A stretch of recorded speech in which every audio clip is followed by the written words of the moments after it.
esta charla de formación de lubricación de maquinaria rotativa con el ingeniero José Luis Leal. José, disculpa la interrupción y empecemos de nuevo. Muy bien, no te preocupes. Eh, Vamos a comenzar esta charla o esta masterclass, este taller. Son 3 sesiones, ¿ya? Este es el primero. Entonces, en estas 3 sesiones, la idea es que tú entiendas cómo se realiza de manera eficiente y efectiva la lubricación de maquinaria, pero aplicado a equipos rotativos. Y vamos a ver en qué consiste esto de los equipos rotativos. Bien, en el fondo este tema fue seleccionado por ustedes mismos.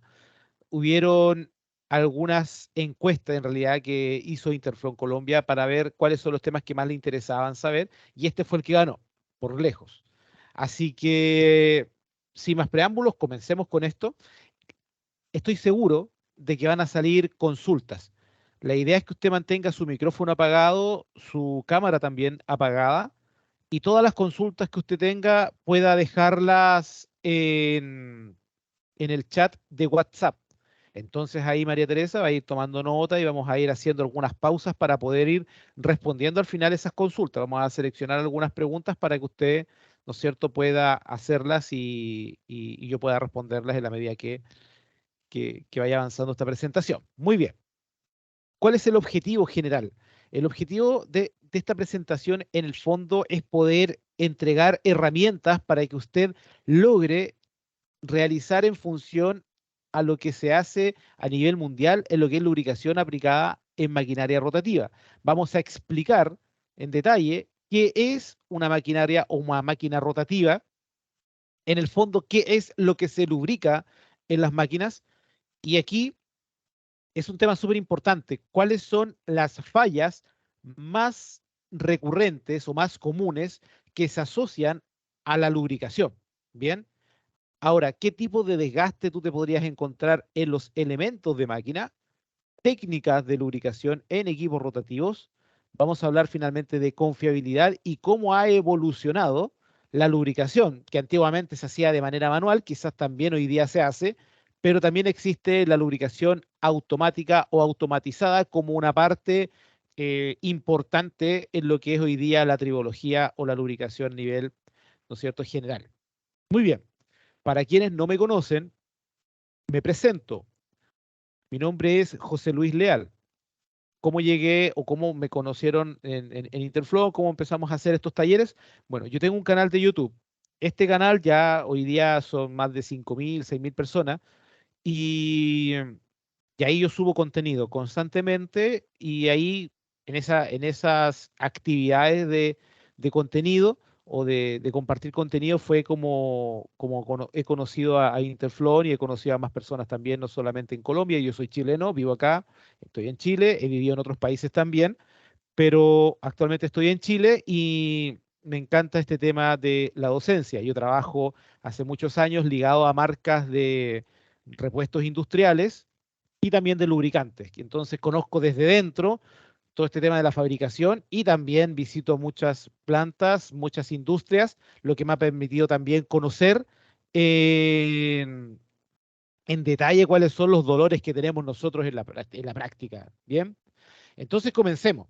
Cuando hablamos de dolores, el primer dolor que tiene un mecánico o que tiene un mantenedor es la falla. Cuando ocurre la falla, cuando ocurre una falla, nosotros estamos en algún grado de incomodidad. Nosotros como mecánicos somos prestadores de servicio. ¿Qué quiere decir eso? Prestadores de servicio en la parte de mantenimiento significa en que usted y yo, o las personas que estamos ligados a ese mundo, debemos trabajar y dejar no solamente nuestro esfuerzo en el trabajo, sino también aplicar nuestros conocimientos para que tu equipo, tu maquinaria, tus procesos no se detengan, ya sea a través de planes de mantenimiento, estos pudiendo ser correctivos, preventivos. En la parte rotativa ya se trabaja mucho con la parte predictiva, ¿ya? Incluso la parte predictiva ha ido evolucionando en gran manera y se llama hoy día el mantenimiento 4.0, pero todas estas técnicas buscan que tus equipos no se detengan. Entonces, una de Ya, las partes que la marcó. vamos a discúlpeme, cada vez que prendan sus micrófonos voy a tener que cortar la presentación, así que les pido por favor que no prendan para que no hayan corte, ¿les parece? Así que seguimos. Bien. Les pido ahí por favor ayuda para que no podamos cortar la presentación. Perfecto. Como les estaba diciendo, como mecánicos trabajamos ¿para qué? Para lograr que tus equipos no se detengan y puedan prestar el servicio. Somos prestadores de servicio. Ok. Ahora, cuando analizamos el por qué, ya, el por qué ocurren las detenciones o por qué ocurren en el fondo las fallas, ya, es importante saber que existen los modos de falla. Y los modos de falla, en el fondo, es decir qué está causando la falla, cuál es la causa raíz de esta falla. Bien, entonces los representantes de máquinas o elementos de máquina, ¿qué elementos de máquina? Por ejemplo, rodamientos, correas, cadenas o fajas transportadoras, reductores, motores, bombas, ventiladores, manejan información estadística. Esta información estadística es nutrida, como son marcas que están a nivel global o a nivel mundial, empiezan a tener data y hacen estudios, tanto las marcas, revistas, universidades, y te van entregando datos estadísticos de diversas cosas. Por ejemplo, cuáles son las causas o los modos de falla que específicamente atacan a los rodamientos en gran manera. Cuáles son los impactos que tiene la lubricación en ciertas aplicaciones. Y ahí se van haciendo estos estudios. ¿Por qué se hacen estos estudios? Porque gracias a estos estudios es que se toman estrategias para evitar que estas fallas ocurran. Este taller, este taller, no te olvides que tiene como título Lubricación de maquinaria rotativa. Entonces uno se podría preguntar, ¿por qué tiene ese título? ¿Por qué es importante la lubricación? Fíjate que, y te dejo aquí anotado, para que tú busques esta fuente, ¿ya? Esta fuente, esta revista, sacó un estudio, estas personas que están acá sacaron un estudio, donde empezaron a analizar diversos modos de falla y empezaron a contar cuántas veces ocurrían estas fallas. Y se dieron cuenta que en el lugar número 1, en el lugar número 2 y en el lugar número 3, este estudio arrojó de que existe una relación directa con lo que es la lubricación de equipos rotativos, que vamos a explicar más adelante que en el fondo no debiésemos decir lubricación de equipos rotativos, porque lo que realmente se lubrica es el elemento de máquina, ¿bien? Y el elemento de máquina es parte del equipo rotativo. Entonces, una buena lubricación del elemento de máquina o de los elementos en su conjunto generan un impacto de una lubricación eficiente en el equipo rotativo en general. Entonces, fíjate que el primer modo de falla, el modo de falla que tiene un mayor impacto en este estudio, el que tuvo más frecuencias, fue la contaminación del lubricante. El lubricante se podría contaminar antes de ser utilizado, durante la utilización en el equipo, como también podría terminar de contaminarse en un cambio de lubricante. Cuando está en bodega, por ejemplo, una grasa, si no es bien almacenada en condiciones óptimas, que también lo vamos a ver en este curso, cuáles son las condiciones óptimas de almacenaje de lubricantes, tú podrías degradar.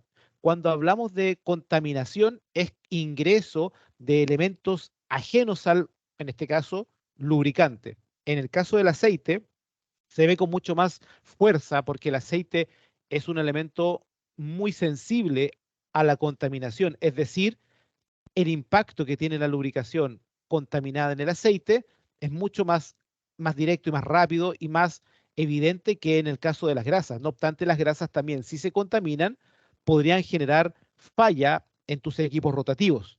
Y tú te podrías preguntar, bueno, ¿y cómo se me podría contaminar un lubricante? Fíjate que tú dejas una tapa abierta simplemente de un lubricante y ya puede ingresar polución externa. Por eso tú vas a encontrar tinetas, por ejemplo, de 400 gramos, que son bastante pequeñitas, después vas a encontrar tinetas de kilo o 900 gramos, ¿ya? Después vas a encontrar tinetas de 5 kilos, 18 kilos, 50 kilos, 180 kilos, en distintos formatos. Y cuando tú dices, oye, yo podría comprarme una tineta o un recipiente de 180 kilos de lubricante y con eso tengo para toda la planta, ¿para qué voy a estar comprando de kilo si podría comprar al por mayor? Pero al comprar al por mayor podría generarle a usted, ¿no es cierto?, el problema de que va a quedar ese recipiente expuesto al ambiente generando una contaminación. Por eso existen tantos tamaños de envase de lubricante. Entonces, la contaminación de la lubricación en el almacenaje es un tema súper importante. En operación, por ejemplo, también no es menor. Te voy a contar dos casos reales para que tú veas cómo se podría generar esta contaminación. Fíjate que hace un tiempo atrás, en una planta X, para no dar nombres, estaban ocurriendo fallas reiterativas de los motores eléctricos y estos motores eléctricos iban a ser subcontratados para poder ser reparados por una empresa externa. Y esta empresa externa utilizaba un calentador por inducción para los rodamientos que era de fabricación artesanal, es decir, el mismo personaje que hacía la reparación había fabricado este calentador, era una persona que tenía mucho conocimiento eléctrico y hizo este calentador por inducción, pero generaba un problema que al término del proceso de dilatación interna del rodamiento no se generaba el, el cierre preciso para no dejar magnetizado el rodamiento y quedaba con un pequeño magnetismo residual, lo que hacía que en operación toda la polución metálica era atraída por el rodamiento porque quedaba un poco cargado desde el aspecto, ¿no es cierto?, polarizado desde el aspecto magnético. Entonces, tú tenías una gran cantidad de contaminantes que ingresaban a a tu rodamiento y duraban muy poquito, ¿ya? Eran fallas por contaminación en el lubricante. O a veces, no se habla mucho de esto, pero fíjate que el lubricante tiene que ir de la mano con un sistema de sellado eficiente, robusto. De hecho, no siempre se toma en cuenta el sello, el retén, las características que tiene que tener este sistema de sellado, pero fíjate que el éxito de la lubricación en funcionamiento en muchos casos pasa por mejorar tus sistemas de sellado. Entonces tenemos que la contaminación se podría dar antes, durante y posterior, porque tú sacas esa grasa, haces un cambio de lubricantes o haces un cambio de aceite, pero si lo haces en un procedimiento inadecuado, también vas a estar trabajando con contaminación. Ahora tú te preguntas, ¿y qué tiene? ¿Qué perjudica que la contaminación esté presente en el lubricante? El lubricante se degrada finalmente. El lubricante, dependiendo de la dureza del contaminante, podría generar surcos en los elementos rodantes. En aplicaciones hidráulicas, por ejemplo, tú no puedes tener contaminantes de alta dureza porque podrían rayar los cilindros, los pistones, vas a tener fugas internas y no vas a poder trabajar de buena manera. Bien, entonces la contaminación como top one. Después viene la degradación química del lubricante. ¿Dónde se genera la degradación química? Se podría generar por impactos de temperatura, por impacto también mecánico durante un tiempo prolongado. ¿Te has fijado de que hay aplicaciones que se les dice que son lubricados de por vida, por ejemplo, donde vienen sellados algunos repuestos y viene el lubricante adentro? Bueno, probablemente el estudio que se hizo de ese lubricante te permite una vida útil extensa, que no va a ser necesario un recambio y vas a poder utilizar ese repuesto lubricado sin ningún inconveniente. Pero para aplicaciones de mayor tamaño, donde el impacto ya es considerable, donde las temperaturas también tienen valores que podrían degradar el lubricante, genera que el lubricante tenga un ciclo de vida acotado en el tiempo. Es decir, el lubricante nuevo tiene características diferentes a un lubricante que lleva un tiempo de trabajo, porque después de un tiempo de trabajo se genera esta degradación, que es normal en los lubricantes. Entonces, la gracia o el objetivo de una persona que hace gestión de lubricación es poder hacer el recambio oportunamente para que esa degradación no dañe tu equipo. ¿Por qué? Porque si tú trabajas con un lubricante degradado, trabajarías con un lubricante que quizás ya ha perdido propiedades, aditivos, o también ha perdido quizás características importantes como lo es la viscosidad, que es la capacidad de separar una pieza. Entonces, trabajar con lubricantes que ya no te entregan esa protección va a dañar tu equipo. Entonces, también es un impacto. Lo otro interesante es una correcta selección. De hecho, yo te podría preguntar a ti, ¿cómo tú seleccionas un lubricante?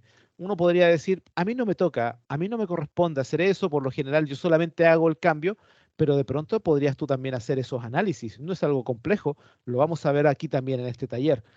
Fíjate, los tres primeros o las tres primeras frecuencias, las tres primeras causas de falla están ligadas a la lubricación.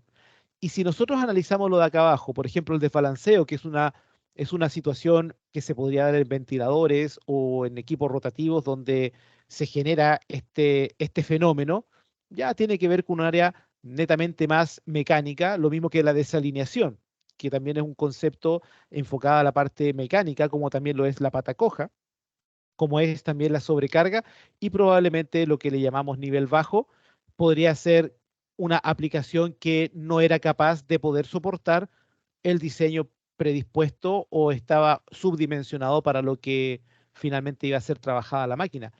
Pero la corrosión yo también la incluiría como un factor vinculado con la lubricación.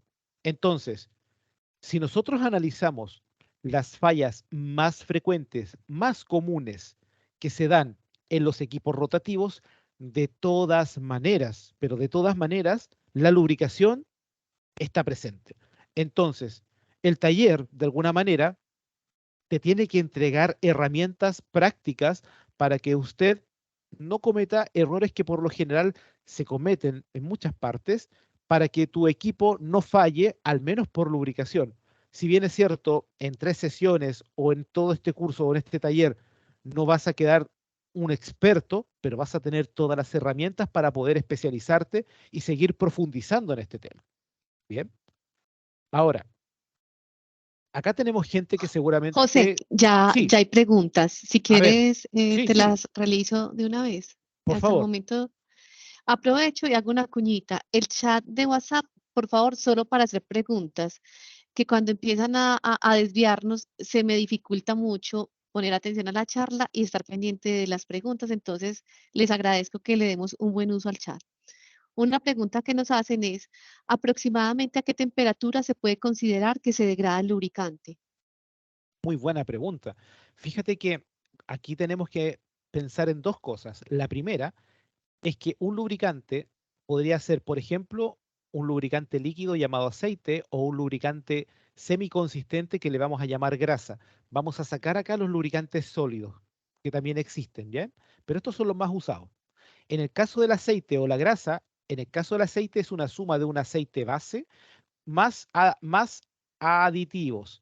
Y en el caso de la grasa, es igual a un aceite base de igual manera, más aditivos, más espesante. Entonces, en el caso particular de la temperatura, va a depender del aceite base que tú estés utilizando y los aditivos que éste tenga. Es importante saber de que casi el 80 o 90% de los lubricantes tienen base mineral, es decir, que el petróleo o derivados del petróleo son los que componen estos lubricantes.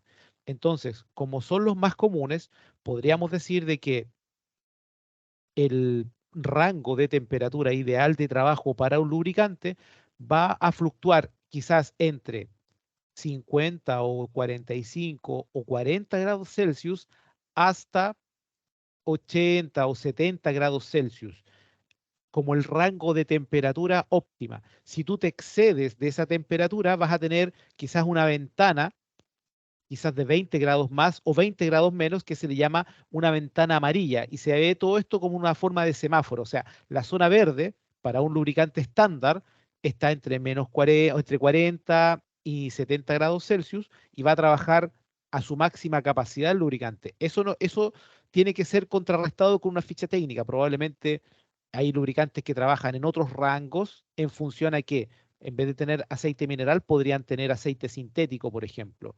¿Ya? O aditivos que permiten mejorar ciertas condiciones, como por ejemplo el índice de viscosidad, que es la estabilidad de la misma viscosidad en función de la temperatura. Entonces, claro, yo te doy un rango de temperatura para un lubricante estándar, pero podría variar dependiendo la aplicación. Entonces, no podría darte un rango genérico. Habría que ver en resumen la ficha técnica. Entonces, si tú estás aplicando un lubricante X, ¿ya? Ese lubricante X, el que sea, tiene que tener una ficha técnica. Esta ficha técnica te va a entregar un rango, ¿ya? Y este rango te va a decir a ti cuál va a ser para ese lubricante y esa aplicación la temperatura eh, mejor para que saques el máximo rendimiento del lubricante. Imaginémonos que yo voy a mi ficha técnica y mi ficha técnica me dice de que está entre 40 y 70 grados Celsius el rendimiento óptimo, que podría variar, como te decía. Perfecto. Y la aplicación, por razones desconocidas, está trabajando a 80 o 90 grados Celsius. Ahí, ahí probablemente tu lubricante va a cortar su vida útil. La pregunta que ahora uno se podría hacer, bueno, ¿y cuánto tiempo dura un lubricante? Lo vamos a ver en este curso. ¿Sí, María Teresa? Voy a hacer las preguntas en el orden que me la han hecho para no perderme. La siguiente pregunta era, ¿el desbalanceo puede generar película rota de lubricación? Oye, muy buena pregunta. Felicito a la persona. Fíjate que el desbalanceo, hay desbalanceos que hay aplicaciones que trabajan desbalanceadas, como por ejemplo las cribas vibratorias, los arneros. En la minería, por ejemplo, para poder, o en otros procesos, para poder triturar metales o triturar piedra o triturar lo que sea, se genera un desbalanceo, se induce un rodamiento a un desbalanceo, por ejemplo, ¿ya? Hay una masa excéntrica que genera ese desbalanceo. Entonces, en aplicaciones que trabajan con desbalanceo o con giro desbalanceado, trabajan con lubricantes especiales, con aditivos de extrema presión para soportar esos golpes. Pero si tú estás trabajando, por ejemplo, con un ventilador industrial para extracción de aire y el ventilador con el rodete quedó desbalanceado o una aplicación de polea o banda o faja transportadora quedó desbalanceado el trabajo de esta banda o de esta polea, la aplicación no está diseñada para trabajar desbalanceada y probablemente el lubricante que estás utilizando no va a tener los aditivos idóneos para poder soportar el golpeteo de un desbalanceo. Entonces, tú podrías tener aplicaciones que sí trabajan desbalanceada y está el lubricante que trabaja óptimo para eso, que tiene sus aditivos de impacto, pero si no tienes un lubricante idóneo para aplicaciones desbalanceadas o no es algo natural en una aplicación, claro, tú podrías romper la película lubricante, ¿ya? Y de hecho, por eso también se generan algunas fallas, porque al generar una película lubricante o romper una película lubricante empieza a haber contacto metal con metal y empiezan a generarse conceptos como fatiga interna en algunos repuestos. ¿Bien? Muy buena Bueno, pregunta. otra pregunta. ¿Cómo se puede revisar un aceite industrial para ver su degradación en un equipo rotativo? Mira, existen algunos trabajos de campo donde tú podrías hacer análisis de aceite frecuentes. De hecho, lo que yo recomiendo es que si tú trabajas con lubricantes aceite, tengas un plan de muestreo para saber los niveles que tiene de contaminantes, para saber en este caso también si ha aumentado la acidez o no, bien, o analizar en resumen cómo está el estado de salud del lubricante. Entonces, si tú vas teniendo un muestreo semanal o diario o mensual o quincenal, te vas dejando tu registro y los registros te van a decir de manera rauda si tu lubricante está perdiendo capacidad por esa degradación. Entonces, la única forma de saber que ese lubricante está hoy día vigente o no es a través, en el caso del aceite, con continuos controles, ¿no es cierto?, de laboratorio de estos análisis o muestras de aceite. Ahora, si trabajas con grasa, la grasa, por lo general, también tú podrías tener, existen equipos que te permiten ver si la grasa está degradada también. Si no tienes estos equipos, tú puedes calcular, y te vamos a enseñar acá en este taller, cómo se calcula la vida útil de una grasa, ¿ya? Cómo se calcula esa vida útil y cuándo hay que hacer un cambio de grasa.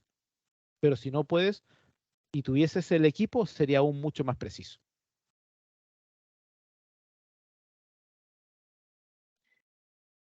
Otra pregunta, José. ¿Cómo se puede revisar en un aceite industrial? Ay, qué pena, esa ya la hice. ¿Cómo se puede revisar unas... Buenas noches. Desde Locería Colombiana pregunto si la degradación química se puede presentar en aceites a altas presiones de trabajo. En todo tipo de aceite, es que la degradación siempre va a ocurrir. La pregunta que uno se tiene que hacer ahí, ¿cómo yo logro que esa degradación se demore? ¿Cómo yo logro que esa degradación se demore? ¿Por qué se va a generar siempre la degradación? Porque el aceite, si viene del petróleo, tú sabes que el petróleo es una descomposición de sustancias orgánicas. Tú te comes una manzana, por ejemplo, y dejas la manzana encima de la mesa, a los minutos ya está apareciendo óxido donde tú diste la mascada, ¿cierto? Eso es oxidación, degradación en el fondo. Bien. Entonces, en el caso del aceite o del lubricante, como está en presencia del oxígeno, sí o sí se va a oxidar y ese óxido va a generar degradación, inevitablemente. Por eso se le colocan aditivos antioxidantes, anticorrosivos, que de alguna manera va dándole estabilidad al lubricante. Entonces, más que evitar la degradación, yo puedo demorar la degradación. Perfecto. Otra pregunta. Método de falla podría ser falla de ingeniería o error de montaje. Método de falla. No te entendí la pregunta. Cuando tú, me imagino, cuando tú estabas hablando los modos de falla, entonces Ajá. acá haces la pregunta referente a que si un método de falla podría ser falla de ingeniería o error de montaje. O sea, que si una Sí, falla de ingeniería o error de montaje se clasifica como un método de falla. no, mira, tú podrías clasificarlo como tú gustes. Me explico. Cuando analizamos, por ejemplo, existen otros estudios, ¿ya? Los sistemas de transmisión polea y correa tienen una torta que empieza a estratificar las fallas. Entonces tú tienes acá, por ejemplo, una polea uno, polea 2 y aquí tienes la banda. Entonces, en el caso particular de la transmisión polea-correa, sí considera un error de diseño. Entonces va a depender de la aplicación que tú estés analizando. En el caso de los rodamientos, por ejemplo, existe incluso una norma, que es la norma 15243, que te entrega los modos de falla en los rodamientos. No aparece estipulado error de ingeniería, pero probablemente una fatiga pudo haber sido generada por un error de ingeniería, ¿ya? Entonces, cuando hablamos de modos de falla, hablamos del evento que está impactando, ¿bien? Quizás el error de ingeniería fue haber mal calculado la tensión o la correa seleccionada, pero el modo de falla fue por sobrecarga, ¿te fijas? Entonces, se puede decir de que el error de ingeniería provoca el modo de falla, podría provocarlo. Muy bien. ¿Cómo se debe realizar la limpieza de un elemento rodante que tiene lubricante contaminado o degradado? Ajá. Si tú puedes retirarlo, fíjate que el petróleo que le echamos a los vehículos es una sustancia que te permite generar esa limpieza. Si no lo puedes sacar de ahí y tienes que utilizar lo que está a mano y tienes que simplemente retirar, tienes que hacerlo con elementos metálicos idealmente, espátula o algún tipo de cucharita para retirar todo con manos con guantes quirúrgicos o que no tengan polvillo para no contaminar el lubricante, pero no existe otra forma. Descarto la utilización de solventes, porque el solvente podría generar una reacción química en el elemento rodante o en el elemento de máquina, donde al colocar otro lubricante podría hacer un choque y no permitir que lubriques bien el rodamiento o lubricar cualquier elemento. Para medir la temperatura, ¿cuánto tiempo mínimo debe haber trabajado la máquina rotativa? La temperatura pasa por dos fases. Cuando está la fase de puesta en marcha, la fase de puesta en marcha siempre va a tener un pic de temperatura, porque, y lo vamos a explicar aquí más adelante, porque se acomodan las piezas y se genera un fenómeno que lo describe muy bien Strivek, donde el coeficiente de fricción va variando. Pero después que tú tienes ese pic, empieza después de uno o dos turnos a tomar régimen de temperatura. No te puedo dar cuál es la temperatura ideal porque dependen de muchas variables, pero lo que ocurre es que se eleva en las puestas en marcha y después se estabiliza. Si eso no ocurre, ¿ya? Por ejemplo, imagínate que aquí está la puesta en marcha, ya se eleva la temperatura y después se mantiene estable, eso es lo normal en un equipo. Si el equipo nunca eleva su temperatura, quiere decir que tuvo lubricante insuficiente. Y si el equipo se eleva muy rápido de temperatura y no baja nunca, quiere decir que hubo exceso. Entonces la temperatura, si descartamos que fue bien seleccionado, en este caso fue bien seleccionado el lubricante, la temperatura de la aplicación podría variar en función a la cantidad que yo le apliqué de lubricante. ¿Qué propiedades pierde la grasa cuando se almacena y por temperatura se pone líquida? Ya no se podría utilizar. Cuando tú almacenas un lubricante, el lubricante tiene aceite. El aceite tiene viscosidad. La viscosidad es el elemento más crítico y que separa. Entre más viscoso sea el aceite, más fuerza tiene el aceite para separar, que en el fondo tú lubricas para separar piezas. Cuando la viscosidad, como es sensible a la temperatura, es afectada por un tiempo X, por temperaturas sobre lo recomendado, la viscosidad la pierdes y se transforma en un lubricante con una viscosidad diferente. Entonces, por eso se recomienda de que si tú un lubricante le da una sobretemperatura por fuera de los rangos, ya no es eh, útil utilizarlo.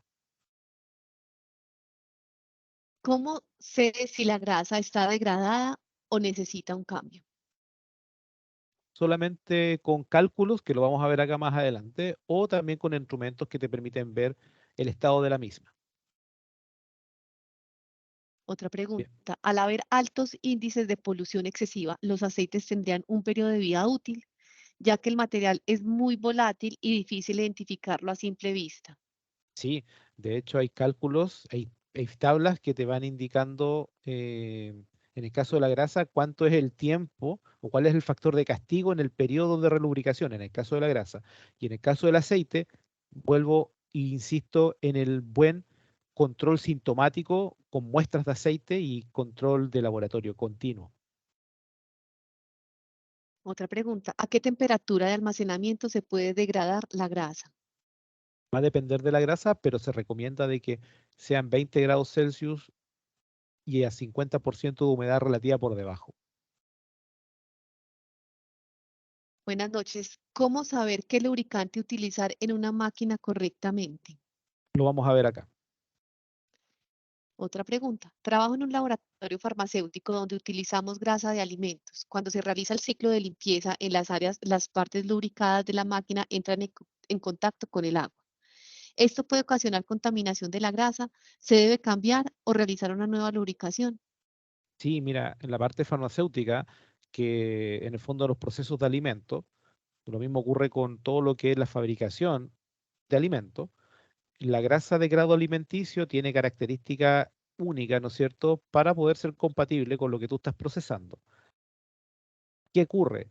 Siempre en los cambios de turno se hace limpieza con agua y no es agua así simple, agua a muchísima presión y a veces también hay algunos otros químicos que van mezclados para poder desinfectar, limpiar máquinas.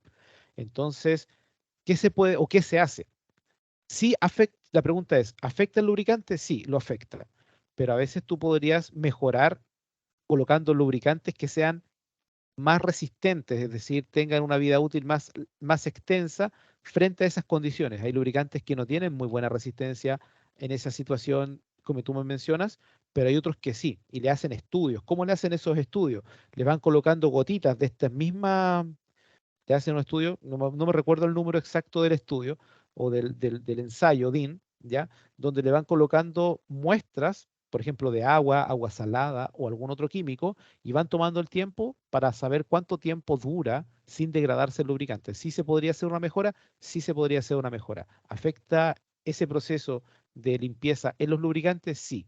¿Cómo se trabaja para mejorarlo? No cambiando, mejorando muchas veces el lubricante. A veces lo que se hace es mejorar el sistema de sellado de los repuestos. Me había saltado una pregunta y era, al utilizar un inductor de temperatura para la instalación de un rodamiento, ¿a qué temperatura se recomienda calentarlo para no degradar el lubricante? Ajá. Siempre se pide que aumente máximo 90 grados, entonces el rodamiento podría llegar hasta 100, 110 grados Celsius, pensando de que está a una temperatura ambiente de 20 grados Celsius, ¿ya? Y en rodamientos más grandes, donde no hay tapa, porque acuérdate que hay rodamientos que vienen selladitos o que podrían ser sellados con tapas de caucho o tapas de metal, ahí viene el lubricante en medio, ¿no es cierto? Adentro. En ese caso, no superar los 100 grados. Tener mucho cuidado con la temperatura ambiente para que no se te enfríe el rodamiento al colocarlo. ¿Qué método de monitoreo se recomienda para aquellas máquinas que trabajan con aceite hidráulico, pero que no se pueden estar parando para sacar muestras de aceite?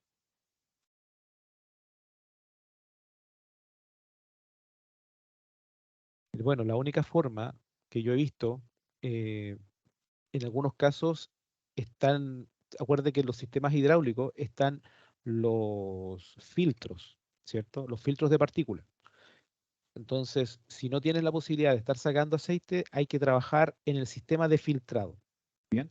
Incluso hoy día tú podrías hasta, hay personas que se dedican a hacer análisis de vibraciones en los filtros para saber el estado del, en este caso, el líquido que va pasando. Bien. Pero lo común es encontrar en que si el filtro, por ejemplo, sabes tú que la presión de saturación, ¿cuál es la presión de saturación de un filtro en un sistema hidráulico?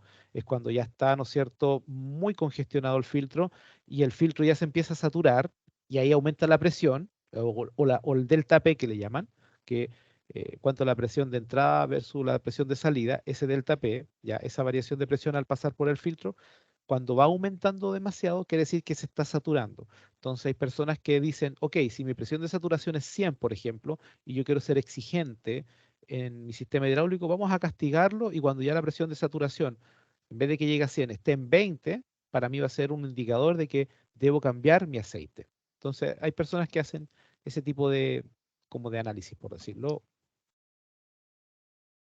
Sí.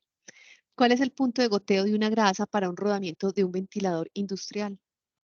Va, de- va a depender, insisto, en la ficha técnica. Ya, la ficha técnica. Por lo general, tú vas a encontrar en 150, 130 grados o 140, pero va a depender de la ficha técnica. Tienes que leer la ficha técnica. La ficha técnica te da esa información para saber qué grasa, porque desconozco qué grasa estás usando. Hay grasas que tienen punto. Sí, hay grasas que están, no sé, en 100, 150. ¿Hay un micrófono abierto, parece, o es el tuyo, María Teresa? El Tocando la mío está respuesta. abierto, pero hay otro adicional. Hay que cerrarlos. Sí. Bien, una pregunta más y avanzamos, ¿te parece?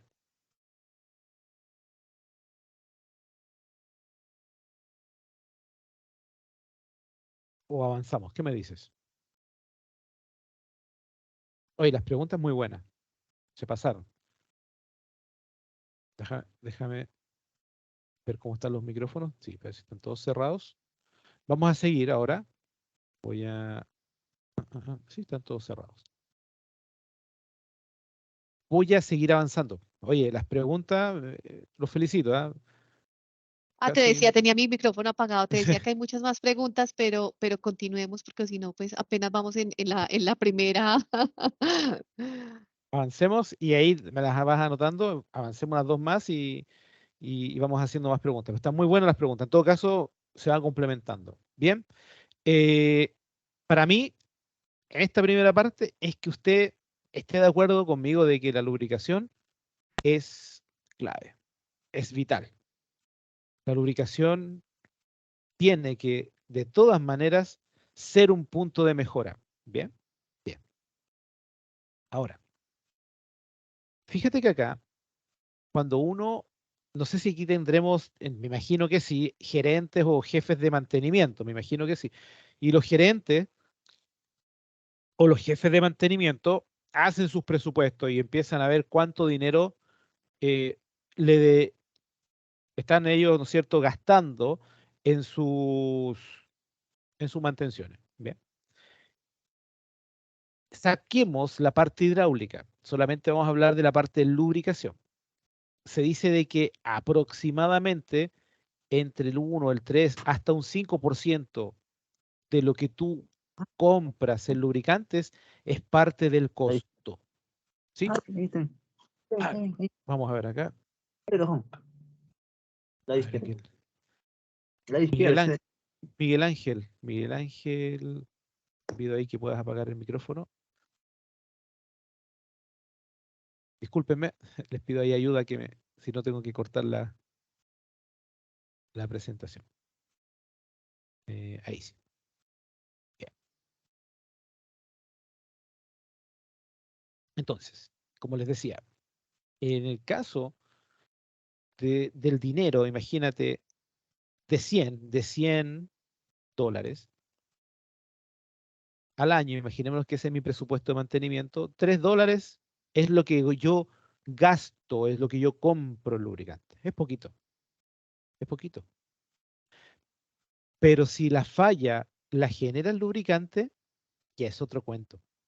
De hecho, si hay una falla asociada a la lubricación, empezamos a sumar la mano de obra, los componentes que tengo que cambiar porque fueron mal lubricados o hubo un problema de lubricación, los materiales varios, las horas extras, ¿no es cierto? Que hay que cancelar porque, oye, se dice que el 40% de los gastos de lubricación, de mantenimiento, están asociados a la lubricación.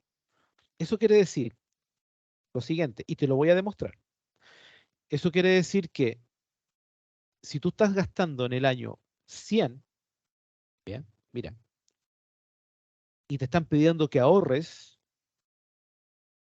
tú podrías ahorrar hasta un 40, ya, sea un poco más conservador, mínimo un 10, un 20% si mejoras la lubricación en tu planta. Y está todo a nuestro alcance. Es muy importante la lubricación. Y te voy a demostrar ahora por qué. Fíjate que acá tenemos, por ejemplo, un equipo cualquiera, ¿ya? Esto es un equipo cualquiera.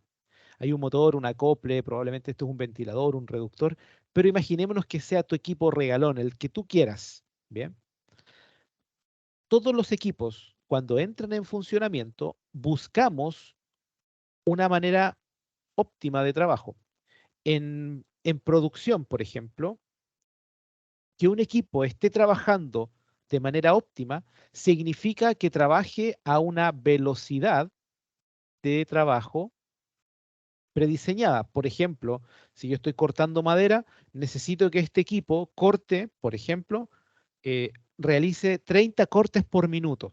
Bien, estoy dándole una velocidad de trabajo, una razón de trabajo. Entonces, todas las líneas de proceso tienen su razón estándar o rangos de proceso. Bien, y cada equipo es evaluado. Ok, necesito que en este cocedor pasen tantas toneladas horas, por ejemplo.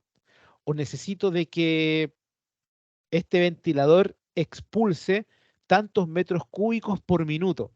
Entonces, tu equipo para que trabaje bien tiene, tiene que trabajar a una velocidad prediseñada. Perfecto. La otra condición que se dan en los equipos, no solamente en la velocidad de trabajo, está dado con la calidad del producto que entrega. Entonces, yo podría estar, por ejemplo, volviendo a al ejemplo simple de una máquina de corte, ¿bien? De corte de listones, ya, de madera, pero si no corta en la medida precisa, voy a tener mucho rechazo y pérdida de material. Entonces, o si yo, por ejemplo, quiero obtener un cepillado, un terminado, una terminación superficial, si mi máquina no me entrega la calidad que estoy necesitando, voy a tener mucho rechazo. Entonces, yo necesito que mi equipo, trabaje a una velocidad que la producción me lo va a colocar. Necesito que mi equipo me entregue un producto de una calidad premium o una calidad óptima, ¿no es cierto?, para poder venderla. Y lo otro, necesito que mi equipo, aparte que trabaje a esa velocidad y me entregue esa calidad, no se detenga. O sea, busco que mi equipo esté funcionando, perfecto, que no se detenga, y si lo tengo que detener, sea dentro de los horarios o de los momentos que yo tengo programado en el año, en el mes, en la semana o en el día para poder intervenirlo. Bien. Pero si yo tengo programado que trabaje hoy día toda la noche, yo necesito que trabaje toda la noche para sacar una producción en cierta calidad. Si se detiene, tengo pérdida. Si se detiene, yo tengo un aumento en el presupuesto de mantenimiento. Perfecto. Entonces, hasta aquí yo estoy completamente seguro en esta lámina que tú me encuentras razón. Y tú me dices, perfecto, José Luis, pero ¿qué tiene que ver la lubricación con esto? Bien, resulta que cuando yo estoy en mi condición ideal de trabajo, cuando estoy en mi condición ideal de trabajo, es decir, en este estándar ya calculado, llega un momento donde se genera un evento que se llama percutor de falla.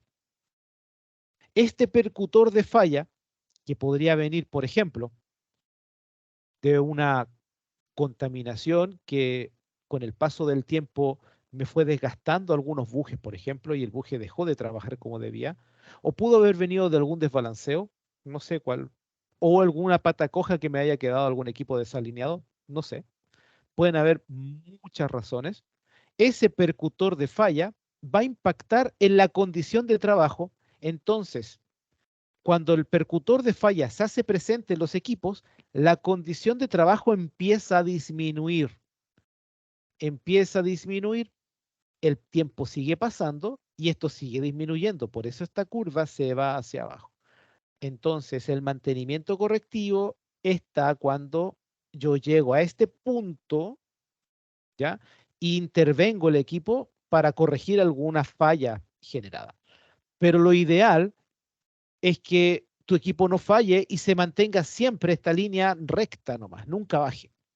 Para que eso ocurra, ¿ya? Para que eso ocurra, tú tienes dos formas de trabajar. Por ejemplo, una vez que el percutor se hace presente y trabajas en esta zona, viene el mantenimiento predictivo, donde están las vibraciones mecánicas, la termografía, el ultrasonido, entre otras técnicas predictivas, donde dicen, oye, mira, algo ocurrió porque está bajando la condición de trabajo. Y el inspector sintomático te va a decir, oye, ojo, acá estoy teniendo un problema, ya sea por esto o por lo otro, va a depender de la expertise y lo que te diga el sintomático. Pero ya cuando estás trabajando en esta zona predictiva, claro, va a ser mejor que esto que es correctivo, estamos de acuerdo. Es mucho mejor. Y es mejor a veces que la preventiva, por decirlo, el mantenimiento preventivo. ¿Por qué? Porque de pronto podrías hacer un cambio en algo que está en buen estado. Bien. Pero ¿qué ocurre si yo trabajo en esta zona y extiendo la vida y evito que ese percutor se haga presente? Ahí está la lubricación. ¿Por qué? Y de hecho, aquí está la confiabilidad. ¿Se han fijado ustedes, han escuchado hablar ustedes de los departamentos de confiabilidad? En muchos países están. Me imagino que también donde tú trabajas lo has escuchado y quizás existe, o quizás tú también trabajas en un departamento de confiabilidad. ¿Qué hacen las personas de confiabilidad? Antiguamente estaba la persona de producción y tenía para abajo muchas personas a cargo y acá estaba mantención y aquí estaba ingeniería. A veces se fusionaba y está el gerente o el jefe de mantención e ingeniería.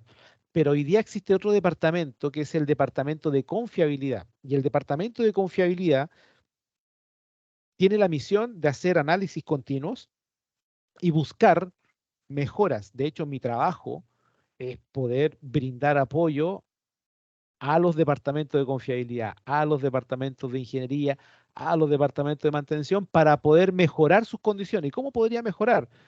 Se hacen análisis de falla, por ejemplo, de rodamientos, ya, se hacen análisis de falla y se dice, ah, mira, el motivo de esto fue esto.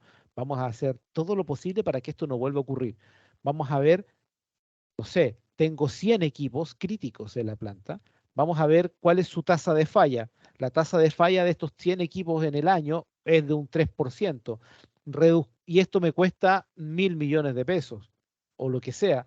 Bueno, hagamos una reducción. Veamos de qué manera reducimos esa tasa de falla. Entonces, el mantenedor no tiene el tiempo porque el mantenedor está muy enfocado en sacar adelante la producción, ¿no es cierto? Que vuelva el equipo. ¿Y para qué decir la persona de producción, que es la persona que está presionando constantemente al mantenedor para que le disponibilice los equipos? Entonces, como se generaba ese lap, ¿ya? Esa vuelta, hoy día existen departamentos que se dedican a estudiar, a analizar, ¿ya? ¿Cómo podrían impactar en que las fallas no ocurran o se demoren más, ¿ya? En aparecer estas percutores. Entonces, ¿cómo se trabaja esta zona? La única forma de poder mejorarlo es mejorando la lubricación. Si yo impacto en el funcionamiento y me ocupo de trabajar no solamente la lubricación, trabajar en una correcta alineación y en un correcto método de montaje, en una implementación de un sistema de sellado eficiente, el percutor de falla, en vez de que aquí empieza a decrecer mi condición de trabajo, voy a duplicar, podría duplicar esto con una buena lubricación. Y tú dices, ya, ¿y por qué yo voy a ahorrar dinero? Porque cuando tú estás en funcionamiento y el equipo no se detiene, los costos se mantienen acotados. Costo de lubricante, costo de un buen montaje, los repuestos que ya tenías, ¿no es cierto?, para ese proceso, no hay nada nuevo. Pero cuando se empieza a generar la falla, ¿qué ocurre en la práctica? En la práctica ocurre de que se empiezan a sumar gastos o costos en este caso para reemplazar equipos y depende, si te diste cuenta muy tarde, aquí vas a tener que hacer muchos cambios y si te tocó en la noche y el repuesto no está, vas a tener que gastar demasiado dinero para buscarlo para que no se detenga el proceso. Yo creo que más de alguna ocasión te ha pasado de que a las 3 de la mañana se detiene un equipo y te llaman por teléfono y tienes que saber repararlo porque el proceso no se puede detener. Y eso al costo que sea, porque a veces es mucho más económico ir a comprar al costo que sea que tener mi máquina detenida, porque dejar de producir es muy costoso. Bien, ahora dices tú, bien, pero casi todos trabajamos así, estoy de acuerdo, pero cuando tú tienes que competir en el mercado, aquí la mantención es vital. Cuando digo competir, imagínate que está la celulosa uno y la celulosa 2, por ejemplo, y celulosa uno y celulosa 2 quieren llegar al mismo cliente. Y celulosa uno va con uno y celulosa 2 va con uno. Y resulta de que este, para poder ganar, va con 0,9. Este va a tener que también, de alguna manera, competir. Entonces, para que el producto final tenga un buen margen, el mantenimiento es vital. El mantenimiento impacta en el negocio. Y no te olvides de que todo esto es un negocio. Nosotros trabajamos por dinero, ¿no es cierto? Y las empresas producen para poder generar riqueza. Entonces, nosotros como mantenedores, lo que hacemos es maximizar esa riqueza. En la medida que yo sea eficiente, voy a lograr de que la empresa donde yo trabajo cumpla, por eso te hacen hacer un presupuesto, ¿no es cierto? Te dicen, yo voy a invertir en tanto en mantenimiento y espero no pasarme de aquello, porque si me paso de aquello, mi producto va a ser más costoso y voy a tener menos margen de ganancia. Bien, ahora, te voy a mostrar unos casos que no son inventados, son casos reales, y ahí voy a preguntar algunas cosas a María Teresa. Te traigo el caso número uno. Mira, fíjate, acá tengo un cargador frontal. Este cargador frontal, ¿ya? Voy a mostrar, voy a mostrar un video para que tú veas cómo está la lubricación en un cargador frontal. Mira, dame un minuto. Voy a, voy a abrir un videito acá para que tú veas cómo está la lubricación en un cargador frontal.